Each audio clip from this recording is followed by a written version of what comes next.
is used in which essentially whatever you come up with is never quite good enough. You know, and in front of everybody, you sort of whittle down. But that isn't really the way it's supposed to work. And it's not, I think, the way that you really want to look at it. I mean, if you look at this process of the law school class and the law school class day from the perspective of this story about Johnnie Cochran, I think that you will be onto something. Because Johnny's position was, call on me. I hope you call on me because I'm ready. Because I've learned the law and I love the law and I'm going to be great. And he was. And it's that attitude, that is the attitude.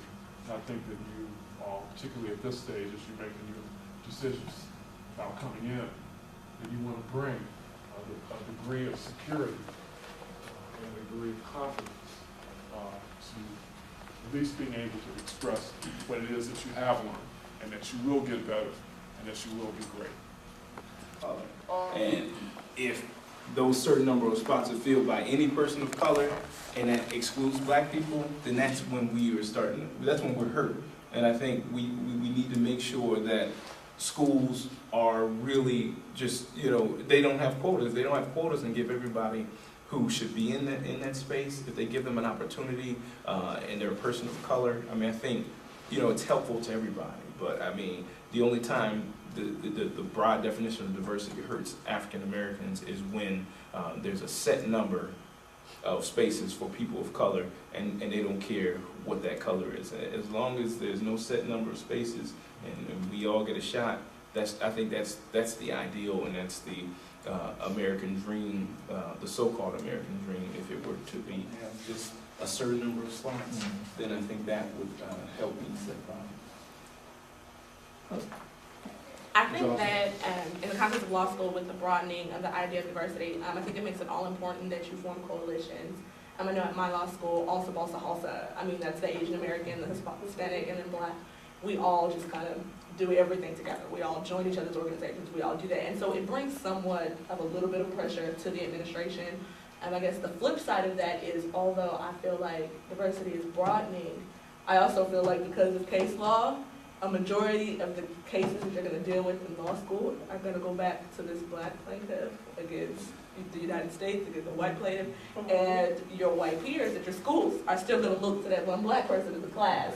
And so I think it's kind of weird that, like I said, although it's the idea of diversity is widening, I think in a lot of law schools, it's still going to turn on black students when it comes to, you know, debating issues of law and whatnot. And you bring me to my next one, Court. Right. But then I believe Ward Conley came through. Yes, he came through. And then the state voluntarily Beautiful part too. Right. let it go. Right. Well, tell us about that in terms of the state of diversity in Michigan, in terms of that whole dynamic between University of Michigan, Supreme Court, and Ward Conley. Great. Very good question. It's been a very interesting, I'll say, 2 years now in Michigan, and what Prop 2 is similar to the Texas and California propositions, where you cannot, in education and public hiring, consider one's race or gender in terms of employment and admissions. However, if you are an institution that receives any type of federal funding, then there are ways around that. So, lately, what the issue has been is twofold. Made such a difference to me because I realized where the top people were coming from and where the bottom people were coming from, and it makes you pay a lot more attention. Practitioner, you can't do it on your own. Join some organizations, become a part of the organization, and there are a lot of great organizations out there. I'm a part of an organization called the Harris County Criminal Defense Lawyers Association, and they have a little listserv. And you can send any question you want to the listserv, and they'll give you the answer to it. So it's like a large law firm, a large bank of knowledge out there. I mean, it's attorneys who've been practicing for 30, 40 years on this listserv.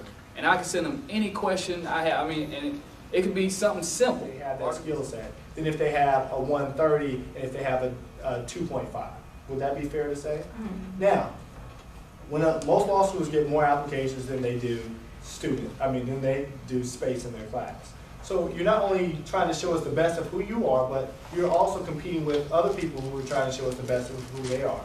Now, actually, the only fair way of evaluating people apples to apples is by the LSAT score.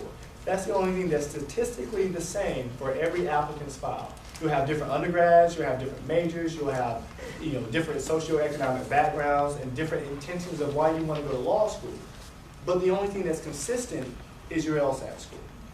So, but we try to be as law, so I had I think personal experience that was very difficult for me to deal with in my second year, and my grades suffered from that. But then that's not an excuse. It's just telling us what happened, because most committees want to know what happened. On the LSAT, then the improved score is always going to will probably in most cases be better than the explanation of a lower score.